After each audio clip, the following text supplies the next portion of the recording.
Vamos para a nossa última parte do capítulo, que é a equação da quantidade de movimento. Tal qual nós fizemos lá para a análise integral, nós podemos também fazer para a análise diferencial e obter uma equação da quantidade de movimento. Nesse caso, vai ser uma equação diferencial, tá? Uma equação dinâmica para o movimento segundo que a gente obteve lá da segunda lei de Newton. Para deduzir essa forma diferencial da segunda lei de Newton, nós vamos trabalhar agora com uma partícula fluida de massa dm. A segunda lei de Newton na forma diferencial, ela vai poder ser escrita dessa forma. Então, a minha diferencial de força vai ser igual a massa vezes a aceleração da minha partícula. Nesse caso aqui, a aceleração total, já que a gente não está trabalhando mais com o campo de escoamento total, mas sim com a nossa partícula fluida, tá? Então, derivada de m vai ser igual a derivada total do meu vetor velocidade com relação ao tempo. Fazendo isso, nós obtemos a minha diferencial de força na forma diferencial. Nesse caso, nós podemos resumir as tensões atuando sobre um elemento de fluido apenas na direção x. Então, nesse caso aqui, a gente tem a tensão de cisalhamento tal yx e tal zx. Ela é conjugada, né? Então nós temos a tal yx em cima, tal yx embaixo. O que vai mudar para a gente é a nossa expansão. Claro que tudo aqui foi expandido em séries de Taylor novamente. Então aqui em cima a gente tem a nossa diferencial de tal yx com relação a y dy. E a gente tem também as tensões de compressão sigma xx, que foi também expandida em séries de Taylor dos dois lados aqui do nosso elemento. Então, para o esquema de tensões obtidos por uma expansão em séries de Taylor, vocês observam que séries de Taylor é bem importante na análise de mecânica dos fluidos, né? Quase toda a teoria de mecânica dos fluidos está baseada nas séries de Taylor. Então, para esse esquema de tensões obtido por uma expansão em séries de Taylor em torno do ponto do centro do elemento, conforme mostrado naquela figura lá, a força de gravidade sendo a única força de corpo atuante, a gente tem que a força resultante da minha diferencial de forças, como a gente tem aqui o F é um vetor, né, expandindo ele, nós vamos ter que a minha diferencial de forças vai ser a soma das forças de campo mais as forças de superfície, e isso daqui nos dá o valor da nossa diferencial, dF. Então, a minha diferencial de forças ela é avaliada sobre as três componentes, tá? Vocês podem substituir as forças de campo e as forças de superfície e obter esses valores aqui. A dedução, eu aconselho vocês darem uma olhada. Como a gente começa a expandir muito as equações, elas começam a ficar bem chatas de ficar digitando tudo. Por isso, eu coloquei aqui, já resumido diretamente para vocês, as forças de campo com as forças de superfície. As forças de campo a gente tinha visto lá na análise no capítulo 2, quando a gente considerou a equação geral da hidrostática. Então as forças de campo são as mesmas daquele lá, e aqui a gente tem a componente nossa de forças de superfície, que é dada pela soma das forças naquela figura anterior ali da expansão em séries de Taylor. Substituindo então a equação 425 lá na equação das forças dF, a gente tem que as forças de campo e as forças de superfície, devido às tensões minhas no elemento de fluido, elas estão correlacionadas com a minha variação de velocidade, com a minha derivada total da velocidade com relação a cada componente, nesse caso aqui com relação a U, V e W. Aquela expressão lá era uma expressão vetorial que a gente acabou expandindo aqui e temos essa nova expressão aqui. Vamos para as equações que são muito importantes na mecânica dos fluidos, que são as equações de Navier-Stokes. Quando nós temos um fluido newtoniano e a tensão viscosa é diretamente proporcional à taxa de deformação. Vocês se lembram lá da definição do capítulo 1 para fluido newtoniano, que falava para a gente que um fluido era newtoniano quando a tensão viscosa era diretamente proporcional à taxa de deformação por cisalhamento. Então, no caso, se nós estamos trabalhando com fluidos newtonianos, nós podemos utilizar as equações de Navier-Stokes. Em escoamento tridimensional, as tensões elas podem ser expressas em função do gradiente de velocidade e das propriedades dos fluidos.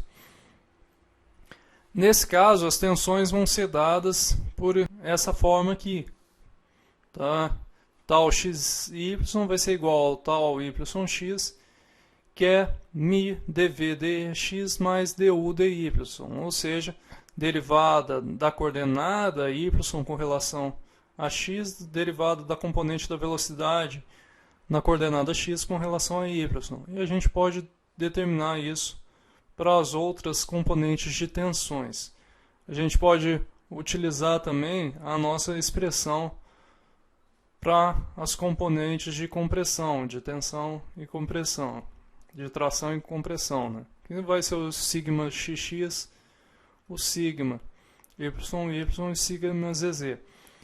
Existem algumas deduções para essas componentes aqui, tá? Mas essas deduções elas fogem do escopo nosso desse curso.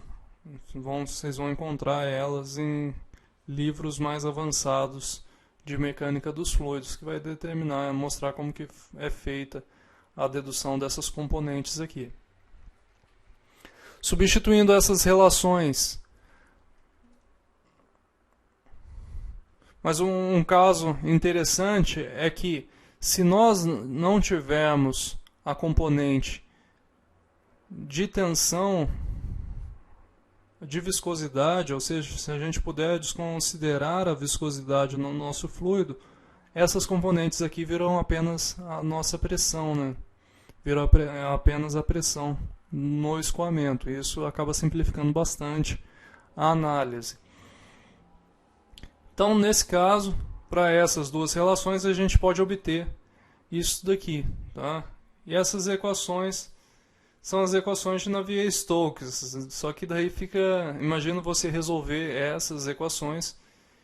Lembrando que esse termo aqui, você precisa expandir ele também, né? A derivada total de U com relação a T. Então, tem mais 4 termos aqui, ρ vezes 4 termos. Então, essas são as equações de Navier-Stokes. Se você for resolver para duas coordenadas, daí você pode tirar esse último termo aqui, simplifica um pouco a sua resolução, mas mesmo assim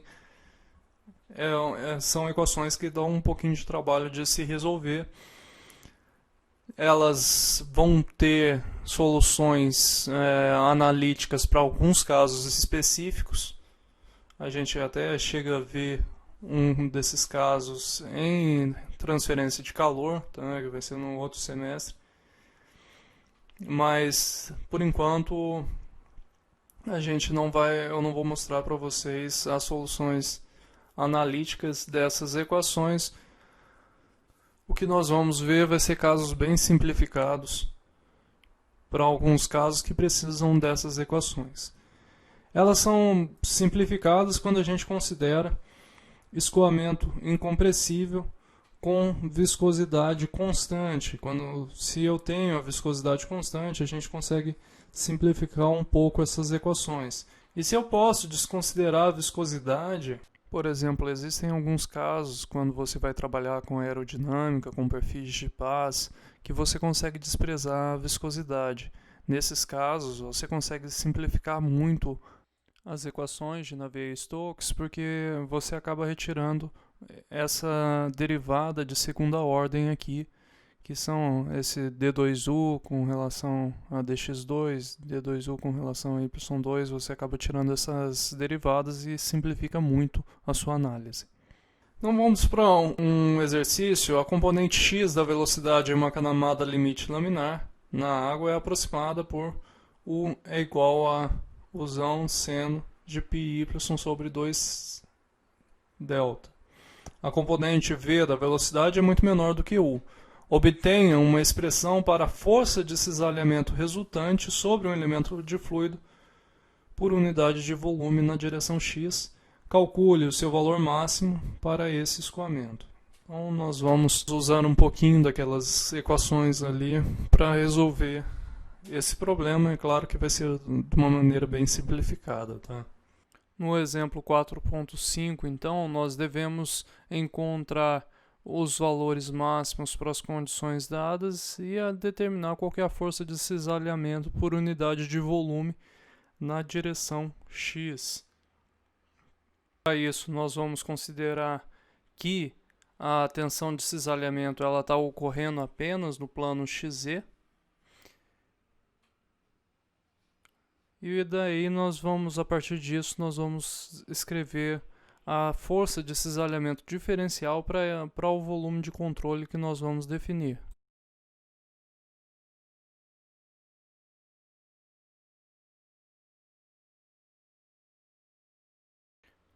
Aqui nós temos o nosso volume de controle.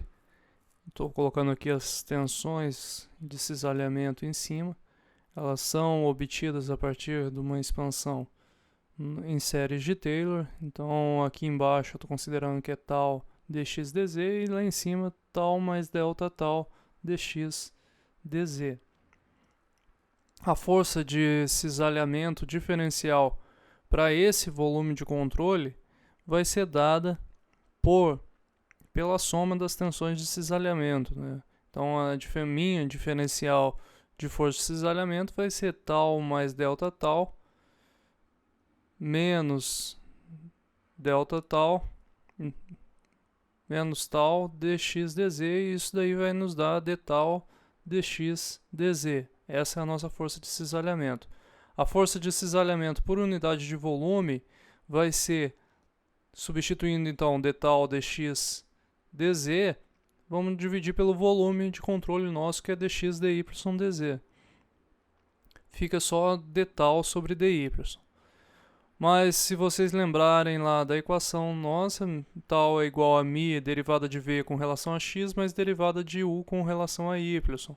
E nesse caso aqui nós ficamos que tal é igual a μ du dy.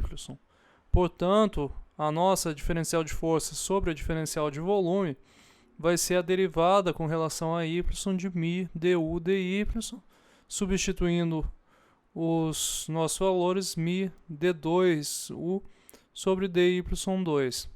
Para o perfil de velocidade dada, a primeira derivada de u com relação a y vai ser π u 2 delta cosseno de πy sobre 2 delta, e a segunda derivada com relação a u, derivada de u com relação a y, vai ser menos u π sobre 2 delta ao quadrado, que vai multiplicar seno de π sobre 2 delta. Portanto, nós temos que a derivada da força de cisalhamento sobre a minha derivada do volume vai ser igual a menos u, que vai multiplicar a derivada de tal com relação a y, né?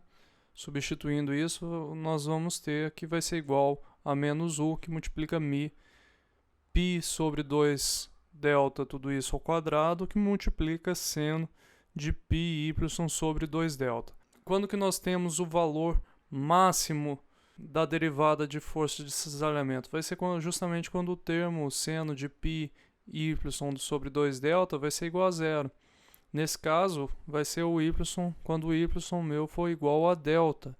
Para esse caso aí, nós temos que a derivada da força de cisalhamento sobre a derivada do volume máximo é menos u sobre μ, π sobre 2 delta, tudo isso ao quadrado. Aqui nós finalizamos o capítulo 4. Eu espero vocês para o próximo capítulo. Bons estudos a todos.